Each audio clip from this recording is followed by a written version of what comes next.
A group of Minnesota leaders, visionaries, and creators have been chosen to be a part of this year's Bush Fellowship class. And we are honored to have two of them here in the CCO studio. Joining us today is Leya Hale and Talaya Dendy. Ladies, thank you so much for joining us today. Thank you for having us. Thank you for having us. And we'll start off with you, Talaya. Just first, explain to our viewers who maybe haven't heard of it, what is the mission of the Bush Fellowship?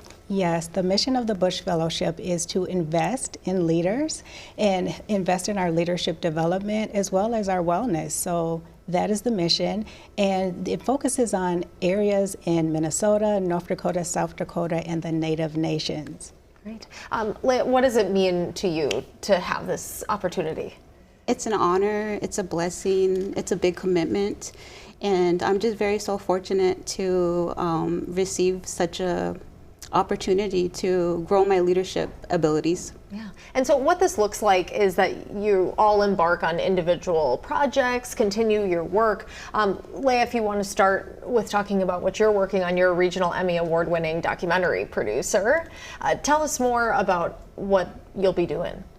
So I'll be focusing my study, research, and networking, particularly on Dakota language, furthering and strengthening my language skills. I will also be expanding upon my technical skills as a filmmaker.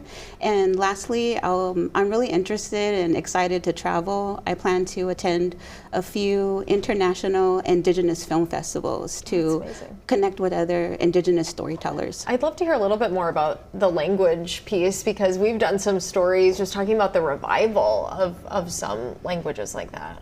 Yes, I really think that we need more Indigenous filmmakers, even though we have great talent here in the Twin Cities already.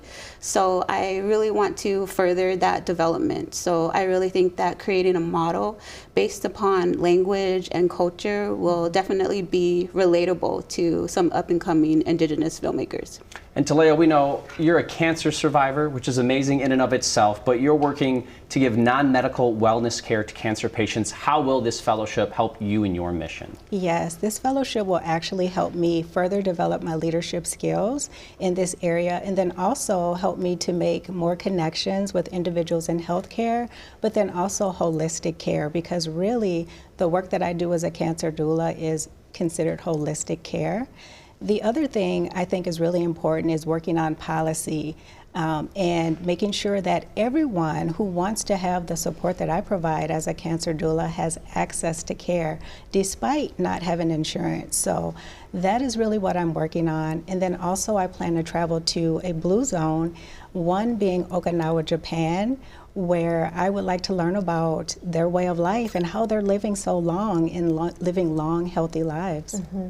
And that's such interesting work. I've never heard of a cancer doula, and yes, people are familiar with things like chemotherapy, but you're saying you know, the wellness of the patient more holistically is what's needed. Yes, actually, the work that I do was birthed out of my own experience as a cancer survivor. I'm a 14-year survivor, and I had great care. I had the support of my family, friends. However, what was missing was that emotional support from someone who understood what I was going through, who could kind of ease some of that uncertainty.